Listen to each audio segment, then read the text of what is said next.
Oh, here we go. We are live. Hey, everybody. Thank you for tuning in to another episode of Men with Purpose. We're having conscious conversations around masculinity and redefining new, healthy masculine role models for the next generation of both men and women. Today, I'm joined by Amir Khalighi. Amir is the founder of Embodied Masculine. Amir is a man of many talents. He's a teacher, a men's coach, a speaker, an artist, and a poet. And from an early age, Amir has dedicated his life to connecting men to the Great Mother and empowering them to live purpose-driven lives. With that being said, Amir, it's a pleasure to have you on, sir. Thank you, Bob. It's a pleasure to be here with you. Likewise. I'd like to start the podcast with just taking a deep breath and just doing a quick check in what is present in your body right now. So let's take a deep breath.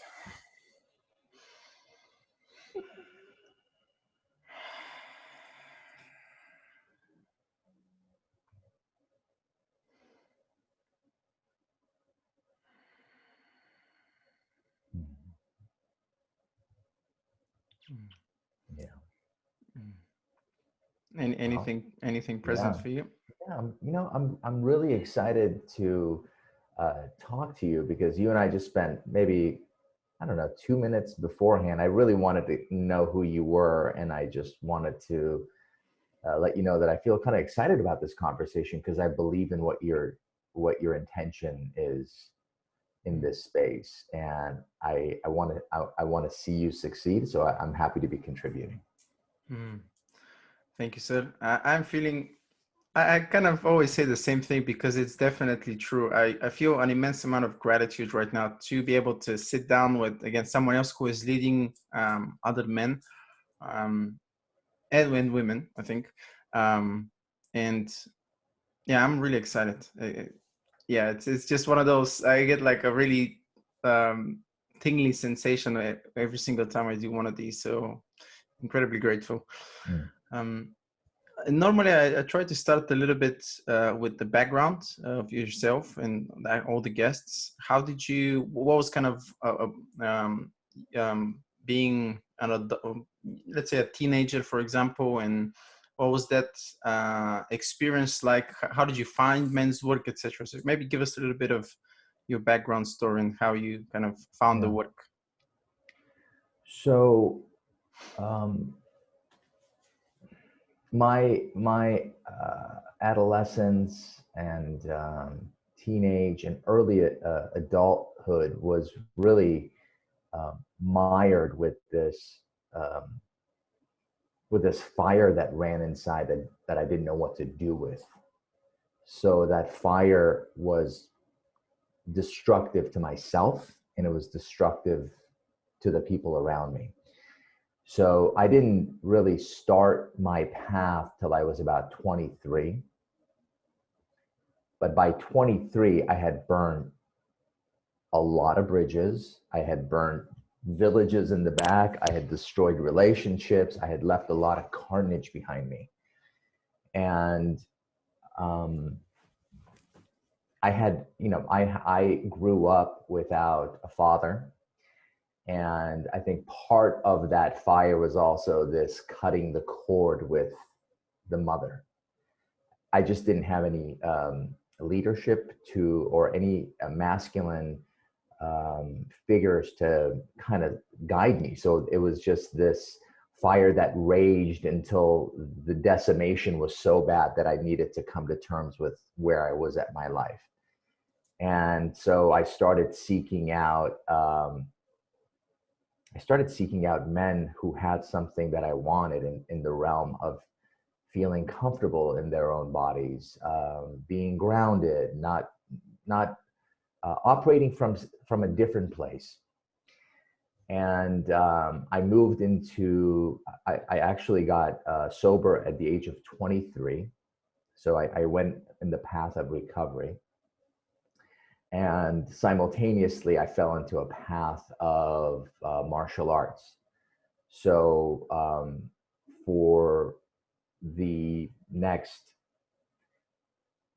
20 plus years, I not only entrenched myself in helping men in the realms of addiction, whether it was addiction to substances or porn or relationships, to physically training them in, I worked out a lot of that fire energy that runs through the adolescent body, that was mixed with unprocessed pains and unprocessed thoughts, through the realm of martial arts. So simultaneously, martial arts was kind of building this, without my even knowing, this kind of warrior archetype that really served me, that helped me move a lot of that energy. And then I started falling deeper and deeper into helping men in the realm of addiction. So I worked with men as early as my 24th year on this planet, and on one-on-one. And it wasn't until a few years ago that I had this clear revelation, that I'm here to do something very specific. And I think all my adult life, I'm 50 now, I think all my adult life, I felt like I was in alignment with doing what I was supposed to do. I was showing up in posts of where I was supposed to serve, but there wasn't this clarity, this full, like, all in clarity. I think I supplemented, almost like, okay, this is in my heart to do, working with men. And then I would do these other things, right? I built businesses. I owned I created multiple businesses, whether it was in, sales or marketing. I'm a professional theater actor. For 10 years, I was an actor. So, and there was a part of me that was always like, okay, I feel like I'm doing the work I'm supposed to be doing on this side, and then I'm doing these other things. And I always felt conflicted. And it wasn't until a few years ago when I had this revelation that I realized, oh, all the things that I've done actually have developed me in a way where now I can fully step into the version of myself that I need to be in order to push my purpose into the world. So it wasn't until 2018 where that kind of revelation happened, and we can talk about that if you'd like. Mm-hmm. Wow. Well, maybe you spoke for maybe like 6 or 7 minutes. There was so much into that. That in itself could be a podcast. I like to, before we dive deeper, I'd like to talk a little bit about martial arts, because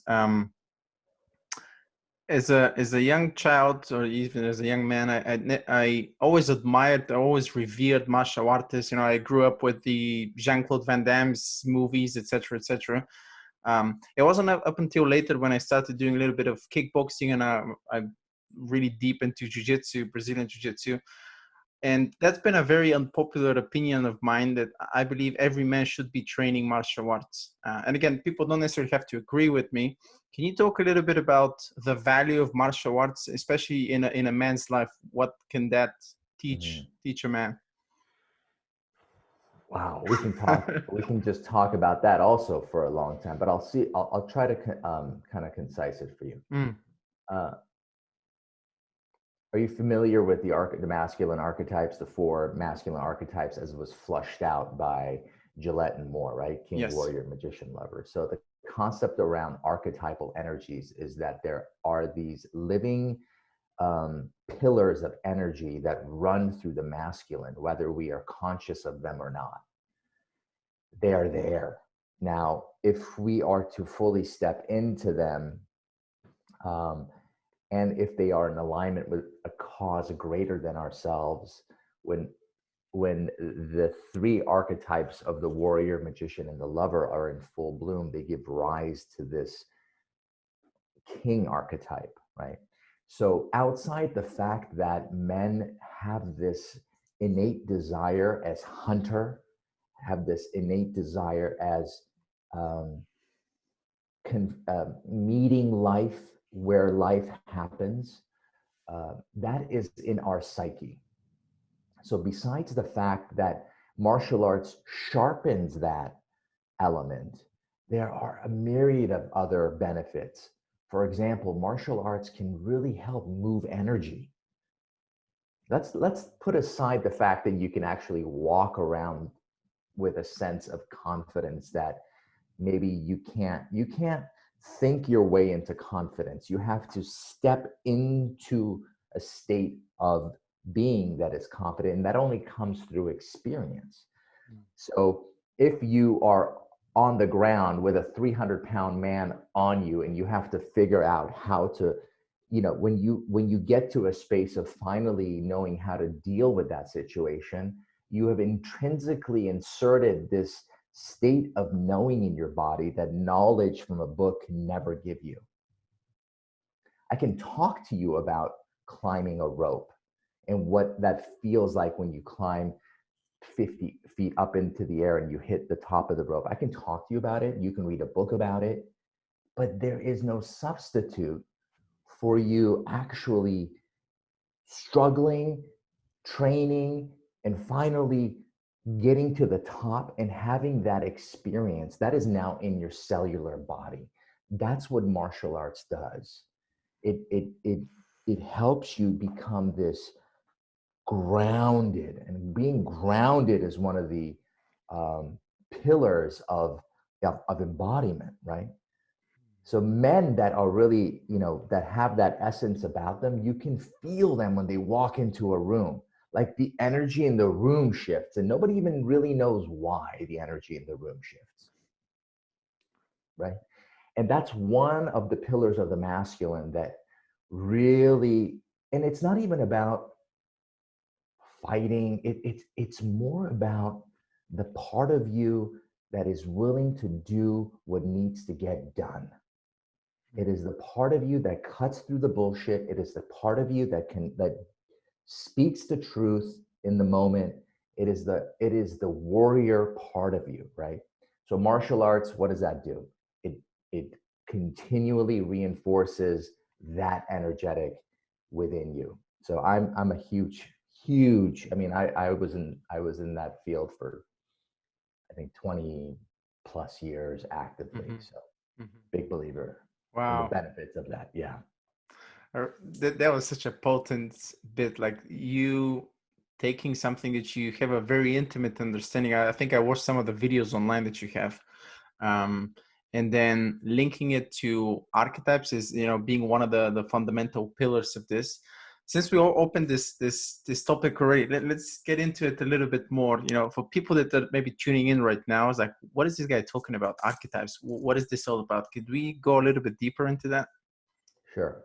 So archetypal energies are these energies that are kind of greater than life. They're these pillars that of energy that run through the masculine psyche. Of course, the feminine has her own versions of these. And the concept was first originated by Jung, right, for the anima and the animus, and then later expanded upon by these other two Jungian psychologists, Moore and Gillette. And their theory was, when these energies are either suppressed, if they are suppressed or not fully owned, they go into these shadows. They go into these bipolar shadows. So if these energies not only just suppress, but if they don't have a higher calling, if they don't serve something greater than the self, they have a tendency to become self-serving and go into these shadow states. So for example, the warrior, if he's not answering to a higher calling and he's only answering to himself and what his needs are, he will go into a state of masochist or sadist. That's how he will work with that energy, right? He will work with that energy in its shadows. And what is in its shadows? It is not seen.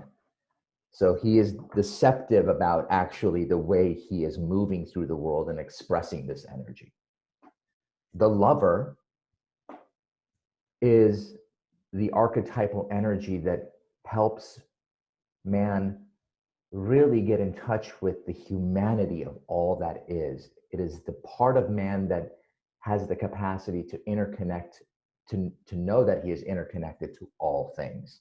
And when he is in alignment to something greater, like the Tao or the way or a path that is not only about him being self-serving, he has his shadows. If he's serving only himself and he's really like in touch with that, but it's only for him, he can fall into addiction in one shadow, or he can fall into impotence in the other shadow, right?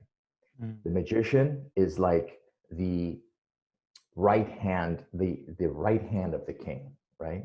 He's the Tyrion to the Game of Thrones, right? He not only knows the logistics of the outer world, he knows that if he's in the world of, let's say, um, science, he knows all the intricacies of science, but not only does he know and is knowledgeable about the workings of the outer world, he is insightful to the inner world. He knows what's going on within himself. He has the capacity to work with his own energy.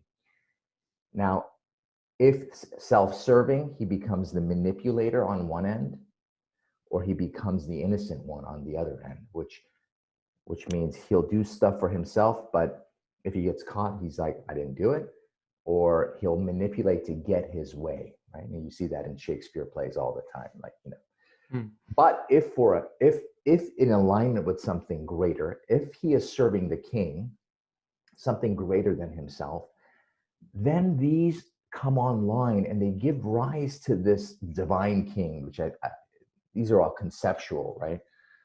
So what is a divine king? A divine king is any man or any, we're talking masculine energies, but let's just for a second go gender. It's any man in his kingdom. Now, his kingdom could be his household.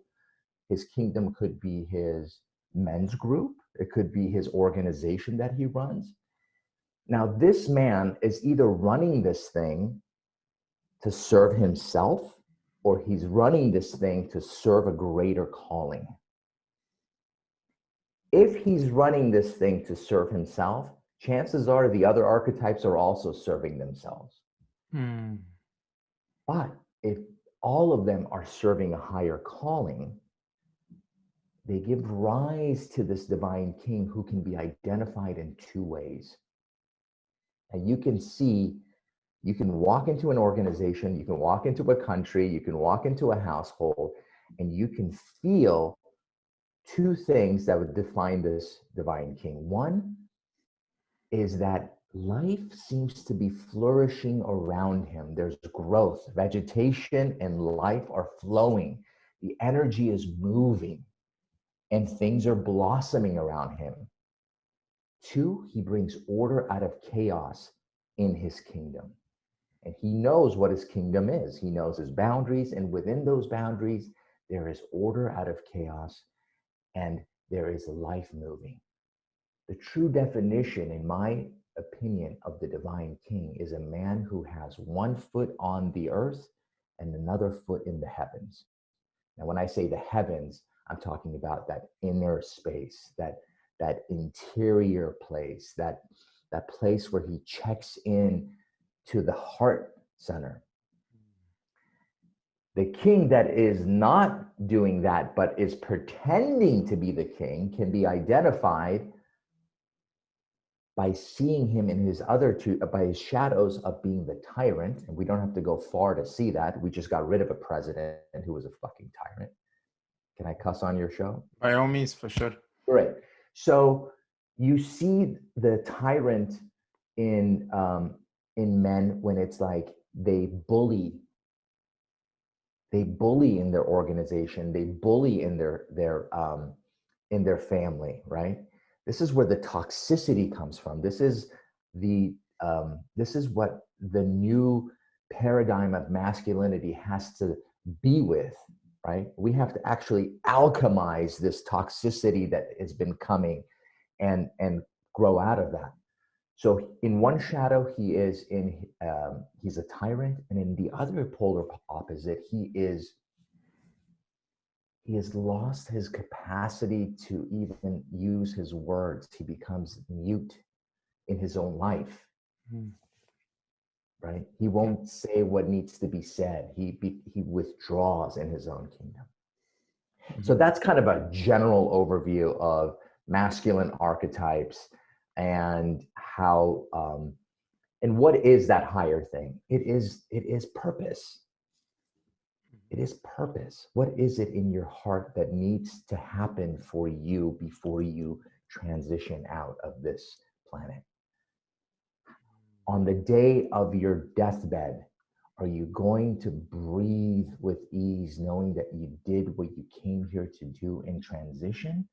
Or are you going to kick and scream for missing your opportunity, for not stepping into what you chose to come here to do? Wow. Wow. Phew. Man, you have this unique ability, this special superpower just to kind of really draw people. And I was just like so into what you were saying. I'm just getting goosebumps listening to this. I think this is such a potent topic, and we can see ramifications across the whole fabric of society right now, starting from presidents and rulers right now, and really seeing things in the media, seeing things in even in entertainment. I sometimes ask myself, how did we get to this point where men or people that identify as men are no longer what people seem to understand masculine, this toxic masculinity being thrown around?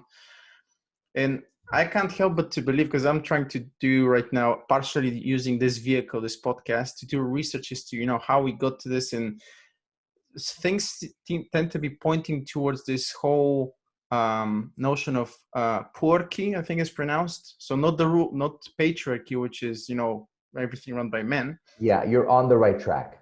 Okay, and you're absolutely on the right track. Yeah, so this poorarchy is basically, for people who don't know about this, it's just the rule of boys. And I think that there's a great movie called the Lord of the Flies, where there's like this boys being stranded on an island, and a lot of things unfold from there.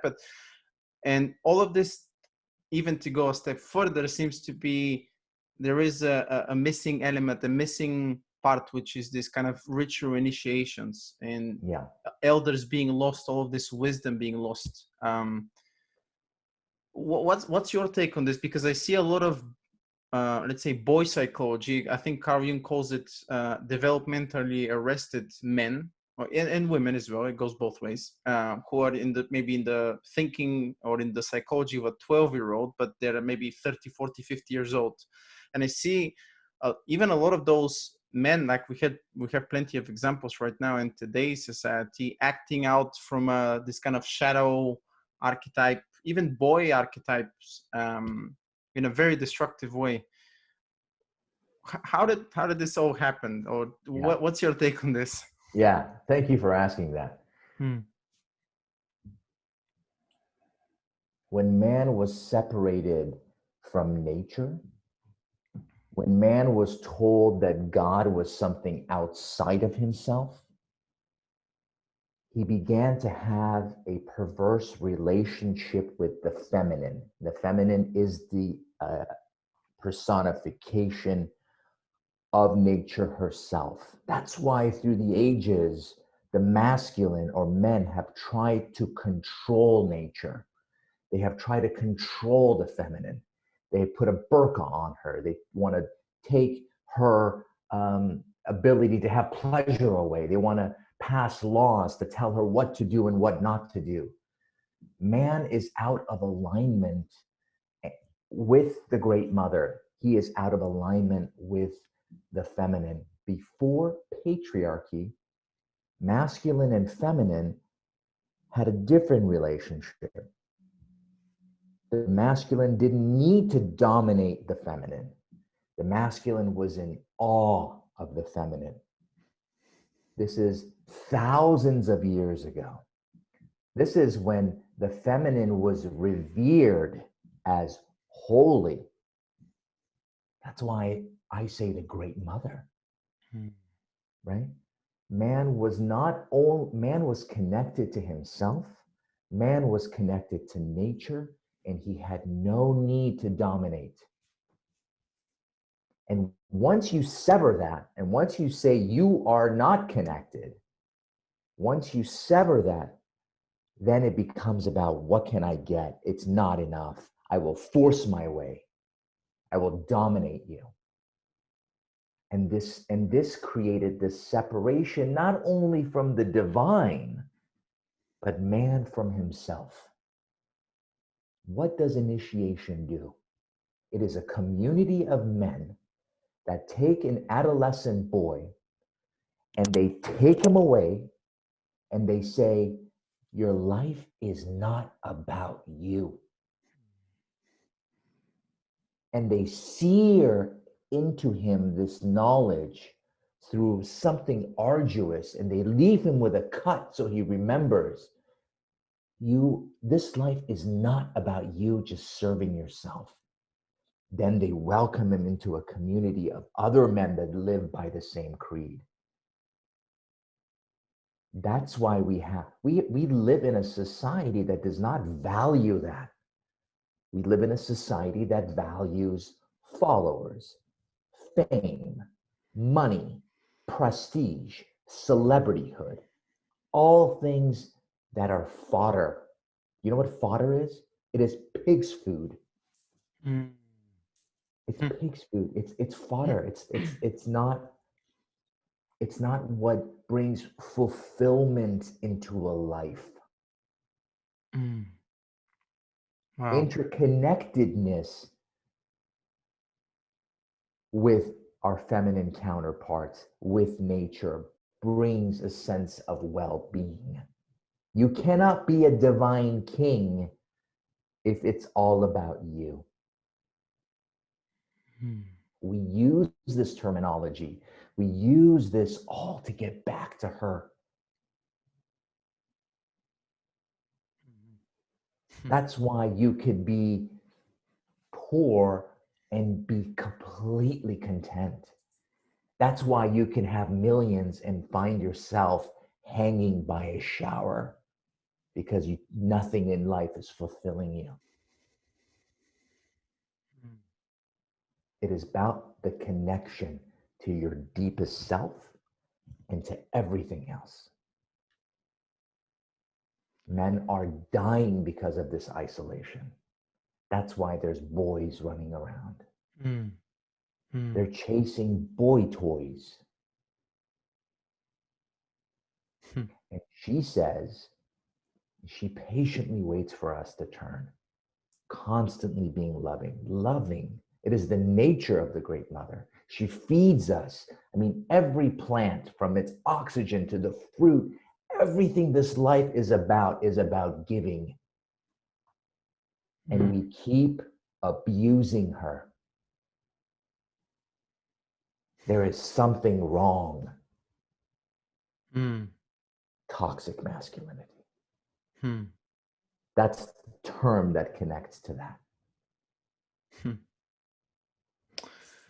You know, listening to this, I can't help but think that probably the very counterintuitive thing is because I think most people, not just men, are in denial of this correlation and connection between us and this whole planet, nature. So by harming her, we're actually harming ourselves as well.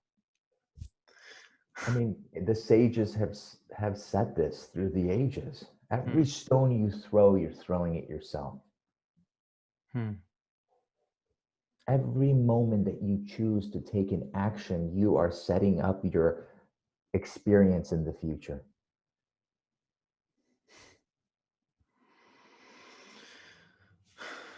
You know, I've been reading a lot of books, and I'm sure you have done the same. Do you think what from your experience points to maybe a reason, or maybe there's a plethora of reasons that had this kind of cascading effect for us to be here, or to kind of reject the community, reject our connection to nature and everything kind of turning it, upside down? Is there a singular reason? Could we view it even as that's in a simplistic way? Well, I think when laws started coming into play, maybe the intention on their point of view, when patriarchy came in, they came in with laws. Mm. And they started saying, this is good, this is bad, right? Mm-hmm. The biggest thing, I think, that bill of goods that was sold was like this concept that you have to go through an intermediary to have some sort of a relationship with God, whatever you want to call God. Mm-hmm. And that's why I always have resonated with teachers that have said, look, I'll point to something, but the true path is through you, through your heart. Is inward.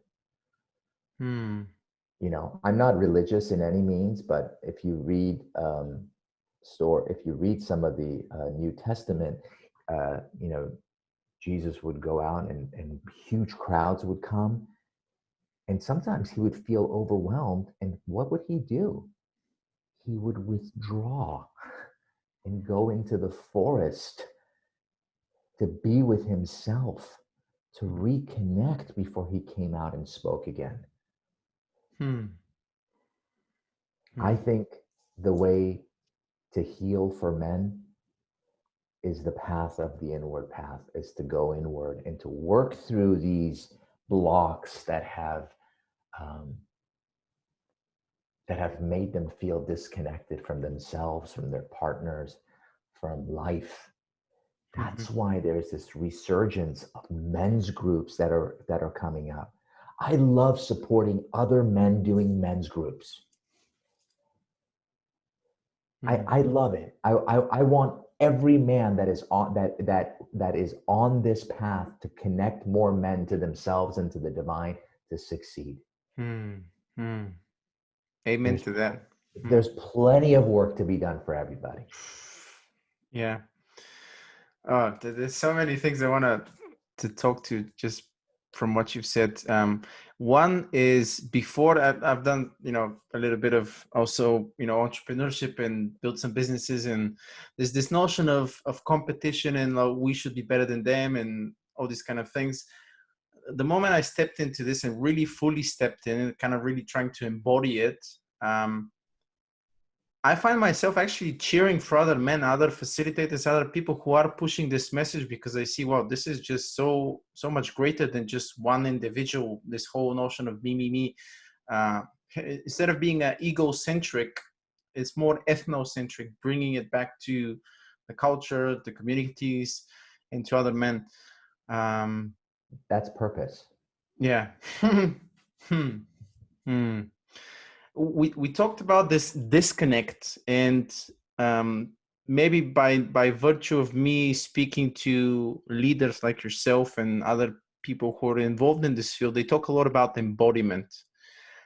Can we talk a little bit about that? Because I think that there's a huge component to us getting back to nature and really finding in this inner balance. Look, we are here because our culture, our society at large, does not support embodiment. I hold containers where I help men breathe.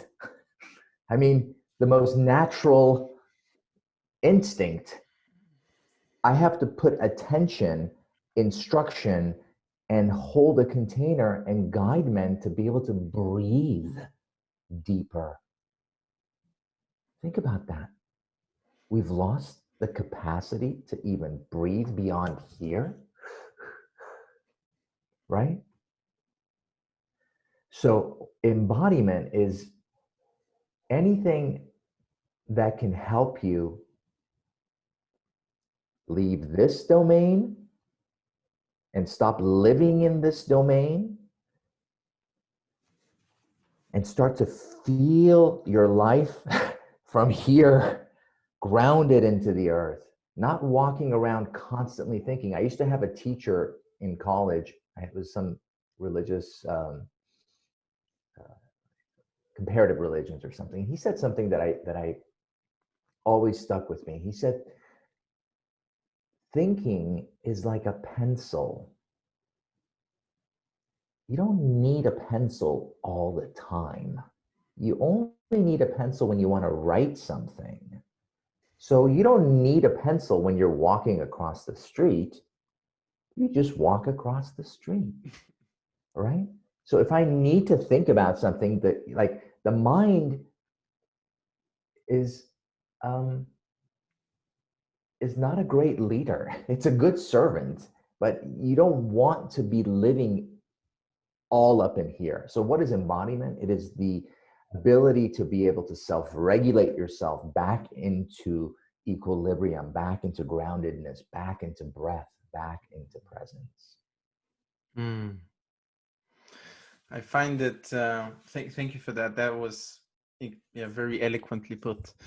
I find that, we tend, there seems to be a lot of emphasis, especially in our society. And again, I might be generalizing, but everything is about almost thinking, air quotes, putting for people that are listening, out your way out of a problem. It's not really how to get back into the body, how to perhaps allow some of these emotions that I think a lot of men tend to be suppressing. And at least from my practices and working with other men as well, it is really coming back to the breath. The breath seems to be a doorway to be able to acknowledge or kind of observe any feelings and sensations, and then that kind of opens you up to reconnecting. Yeah. I say this often in practices I hold. I say that she rides in on the breath. She, the great she, the divine she rides in on the breath. And you can either, your job is to place your attention on allowing yourself to have a deeper penetration of receiving that or resisting that. Life does not happen in a clinch. Life energy doesn't circulate in a clinch. Life energy flows in surrender. The more surrender, the more unknown, the more drop, the more life energy can move through you. When you're clenched, when you're not breathing and you're tightening, you're not living. There's no space for that depth of understanding. There's no space for that life energy to infuse, inform, guide, support, nurture you. That's why when you said, let's take a breath before we start, I said, yes. I love that. I love it. I start almost all my, I always start with some sort of a practice before a conversation. Because I want to have a conversation with you from here. I want to feel you. Yeah. Same. Right? I don't want to just like regurgitate thoughts about what I wanted to say. I put, no disrespect to you, I put zero thought into this conversation because I want it to come from the heart. None taken. I like to understand. I like to think that I understand where you're coming from by saying this, and it's totally the same here. Wow. I had a question and just kind of like, what, like, not to take from the spontaneity of the conversation. I really love this. What did I want to say? I actually wanted to ask about, men that are, both women and men that are listening right now and are thinking, okay, we're touching upon like really big topics, like really huge.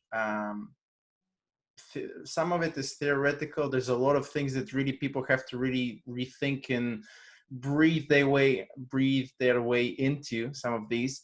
For people that are listening, you're saying, okay, maybe I need to really take a step into that direction and open the closet doors and let all the shadows come out. Are there some practices, some steps for embodiment that, you know, specifically men can take to Yeah. enter it? Yeah, I'm smiling because it is such a masculine thing to be like, okay, tell me what to do, tell me how to do it, and I'll do it, Yeah, right? just I cut to totally the get it. chase. I'm the Yeah, same way. Like, you know, that's just in our, that's that's the part yeah. of us. The first thing I would say is that if this conversation resonates with anyone, man or woman, masculine or feminine, if this conversation resonates, find a community. Find a community that does this work, that supports this vernacular, that has this intention, and then start to um,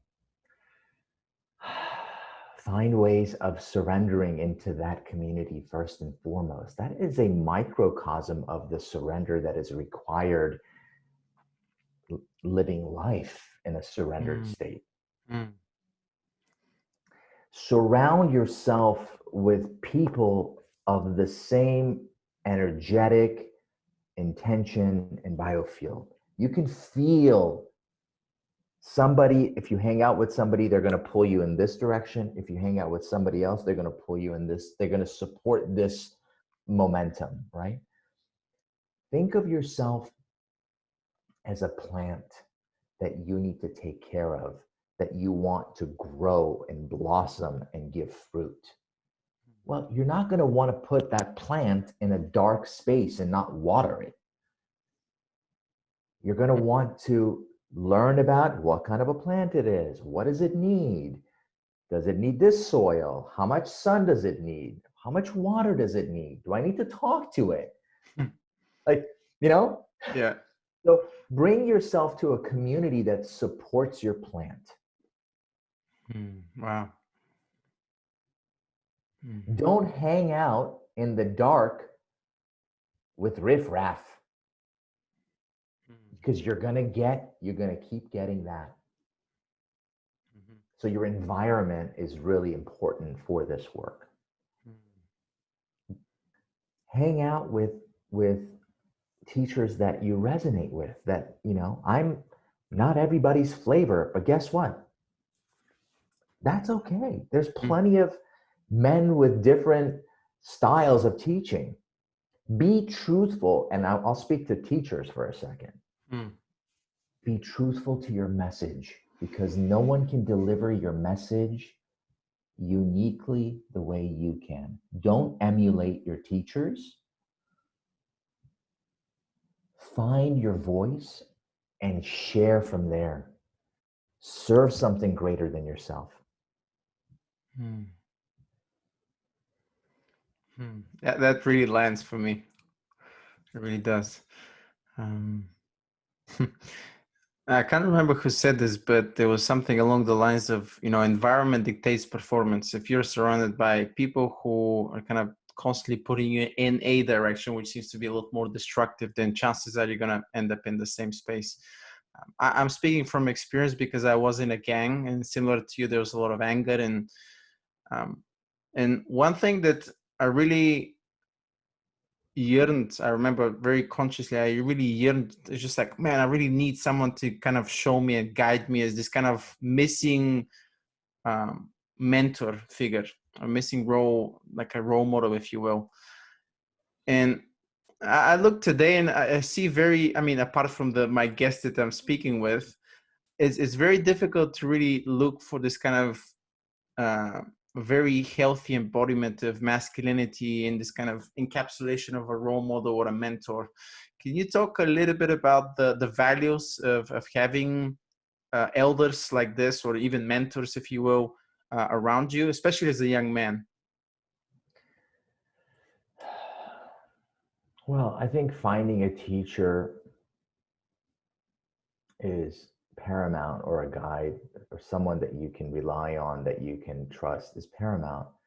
I personally have always looked for teachers that are an open book, Hmm. that don't make, you know, sometimes teachers naturally end up in this position where, you know, they have like this essence about them, and then they get lost in their, you know, they get lost. I want humble servants. I want someone with a lot of power that is willing to mop the floor, right? I don't want a teacher that says, bring me my avion at 74 degrees at 6:35 p.m. Oh, man. Yeah. Right? I Mm-hmm. run away from that. Now, that they may have a good teaching running through them, Mm. but I would like the teacher and the person to be in alignment. I would like the message and how they live to be in alignment. I would like them to be an open book about their lineage. Where like, who are your teachers? I want teachers to hold up their teachers. Mm. You Mm. see? I Yes. don't want it to be about them. I want it to be about the teaching. I want their relationship to power to be one of um, serving a higher cause, not them. So those are some of the things I look for when I decide who I'm working with. And I, to this day, have teachers, you know, Mm. um, and I will till the day I die. I will be learning and expanding my understanding and serving my purpose openly. Mm-hmm. So I hope that answered your question. Is that somewhat what you were It does. asking Yeah, yeah, about? yeah, yeah. I think it's important for men and women to seek other mentors, but really not just that, you know, talk the talk, but also walk the walk, which I find, at least from my experience, has been very difficult. Like, you kind of get under someone, I wouldn't say an apprenticeship, but willing to be able there, be able to serve their calling, vision, purpose, whatever you want to call it. And then at some point you kind of left with, oh wow, this is not what I signed up for. There seems to be this kind of uh, difference between what the person is actually saying Mm. and what they're actually doing. Like, the deeds and the words are going. Yeah, and maybe for some that's okay. I mean, I know some great teachers that I wouldn't really want to hang out with, and I know some phenomenal teachers, and I'm Yeah. like really like one of my best friends, you Yeah. know? Mm-hmm. So I think that's really important. I think you'll get a sense of all of that in the community because it's a trickle down. Yeah. Like who the person is that is teaching or holding this space or container kind of trickles down in the culture of the men. Yeah. You can That's a kind of good feel point. it. Yeah, you can feel it. Mm, mm, You mm, call in where you're at, really, right? Whether it's in relationship or building community. mm-hmm. And I think it's a very nuanced thing, that there's not just black and white. I think it's important for people to separate the teacher from the teachings, as you said, because there is value sometimes in the actual, um, teaching, for a lack of a better term. But yeah, it's important. And also know when it's time to evolve, right? You've maybe got something, or as much as you can, from this person or people or community, and That's so then, important. That's yeah. so important. Yeah, yeah. You need to know when it's time to move. Mm, You need to honor your heart and your truth and say, you know what? Um, this group helped me build this boat, and I care and I sat in this boat and I crossed this river, and I don't need to carry this boat on my back anymore. mm-hmm. I'm gonna leave the boat and I'm gonna keep walking. So Yeah. you need to know when something is complete. Yeah, Absolutely. for sure. I think that there is definitely, a difference between being patient and knowing when you're actually wasting your time. It's a little bit, yeah, And how do you know that? you feel it. Yeah, I think Right. How do you feel it? you go Look within. back, yeah, look within, yeah. Yeah. Mm. It all comes to that relationship. Mm-hmm. Your relationship with that part of you is like any relationship out in the outer world. If you and if you call me your best friend, but we only speak once a year,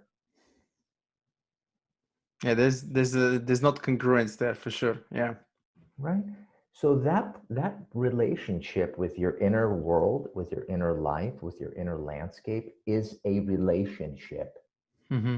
Mm-hmm. If you don't take time out for that, you will not have a relationship with that part of you. Mm.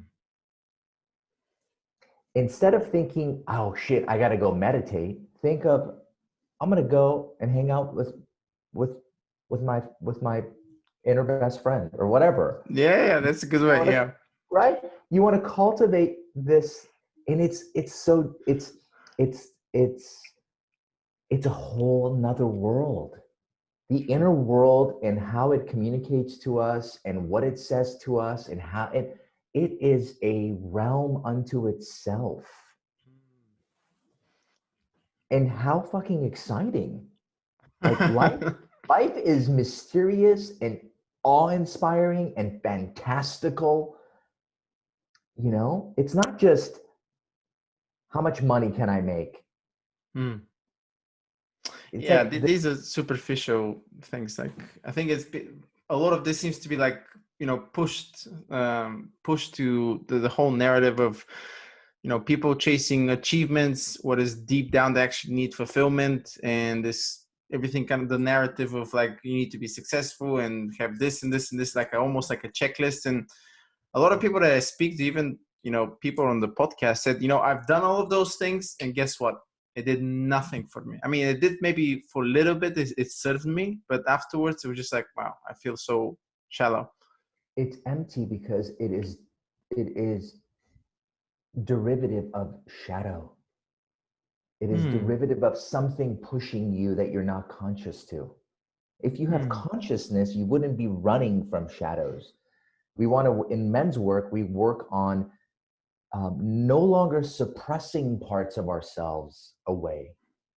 That's why, you know, I have practices where men can, if they have suppressed violent anger suppression, I create safe containers for them to move these energies so they no longer feel like they have to push it down, right? I'm not advocating that they go out into the world and like bite off the barista's head because the coffee's 30 seconds late.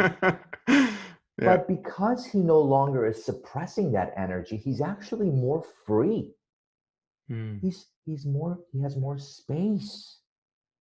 Hmm. Men have men stuff, and I'm sure maybe women do too. I'll speak, you know, we stuff shit. We don't let process move, Yeah. you know. A, Yeah. a duck gets into it with another duck, they shake it off, and the energy's moved out, and they move on with their life. My 3-year-old, she has a fit, and then literally when it's moved out of her body, she's like completely okay, like moving on to something different. Hmm. Like they don't fester and think about it and like dream Oh. about it and talk about it. Like live with it for 10 years. I'm going to tell you a story that happened 10 years ago. It's still hurting me. That is Hmm. shadow.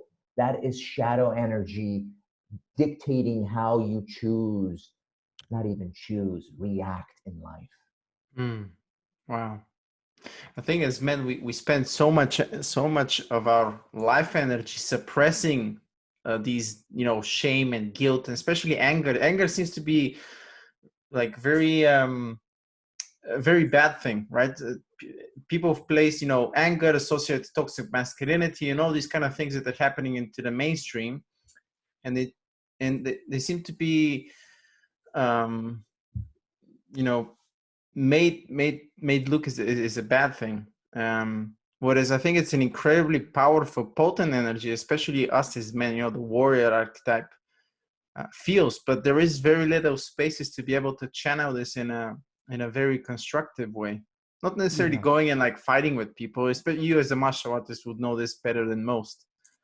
So. It's more about learning how to work with the energies that um, either run through you or that you cultivate. At the end of the day, the men that I work with, I one of the pillars that I work with them on is this capacity not to only be able to work with these energies, but to also start to cultivate energy.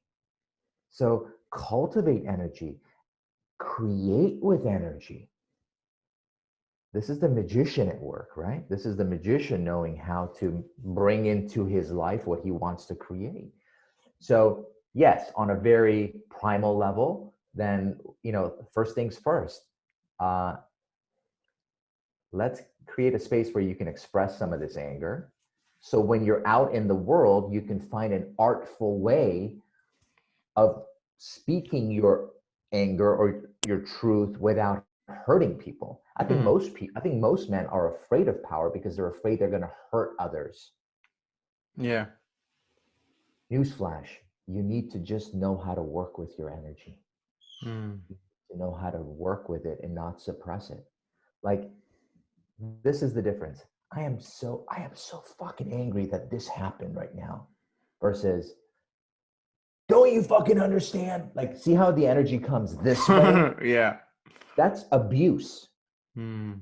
But if I'm being honest about my fucking anger, I'm so fucking angry, I'm so hurt that so-and-so said that. Fucking really, really pissed right now. That's different than whoop, putting it on you, right? Most men put their anger on other people.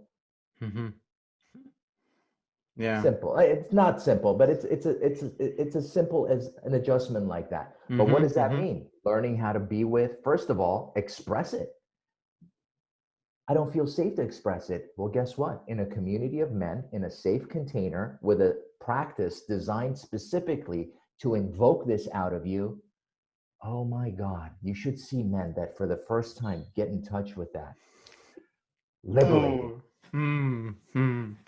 Yeah, I remember I had a similar experience maybe a year ago. I was on this retreat, and you see all these kind of, and I had a little bit of practice at the time. And again, I'm still on my own journey, but you see these men coming in like sheep. They have no idea what's about to happen. It's like everybody's like this kind of well-mannered, quiet boy. Yeah, I'm not too sure about. I came here because of my girlfriend told me, yada yada. And then like a day later, you see them kind of roaring, like took their shirts off and just like going into this kind of masculine raw energy. And she's like, whoa, what the hell just happened here? It's like the first experience they really felt alive. They felt back into their bodies. Like you said, this kind of inner centering. And it's just like, whoa, everybody seems to be blown away. Totally. Now that's great. And I really want to also just spend a couple of minutes on another topic. I know we're coming to a close. I think it's absolutely paramount that men also learn how to work with their own feminine energy. Men need to have a better relationship with their own feminine energy. If you can't trust and be with your own feminine energy, your feminine counterpart can feel that, and you can only go to a certain depths with someone. If you don't trust your own feminine, the feminine will pick up on that, and it will affect your relationship and your trust with her. So part of men's work is not just the R, which is great, right? But there is also this capacity to tap into our own feminine, which is a whole nother topic of discussion that we can have, but it is there. We are not just masculine or feminine. We are on a spectrum, and we have the entire spectrum within us. We just have certain resting places that define us as masculine or feminine, right? And for some, it modulates, right? Yes.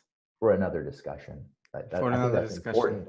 I think it's important that men are clear that they need to cultivate and be with their own feminine energy.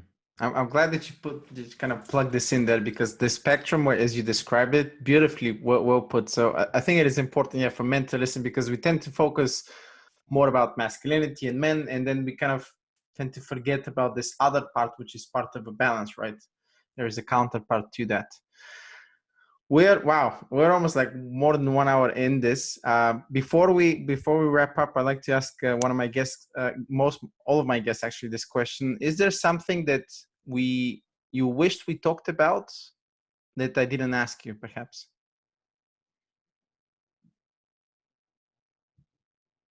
No, this was a really great exchange. I really enjoyed this hour with Mm. you, and I really, really wish you great success on what you're building. And Thank you, sir. Delight in yeah, me, honors delight in you. Very grateful for this week. I'm sure we can do a part 2 further down the road. If people want to know more about, if I'm sure a lot of people would resonate with this message, where can they find a little bit more about you? embodiedmasculine.com would be a good start. embodiedmasculine.com. And my last name at Khalighi on Instagram, Khalighi. Okay, I'll be sure to put everything in the show notes. And for people who are kind of listening, I think there's going to be a lot of golden nuggets in here. Please go and check Amir's work. As you can see, he's really a person, a man that is really embodying this and really talks the talk, but also walks the walk, most importantly. Amir, thank you very much. Until next time, people. Thanks, See man. you. Ciao.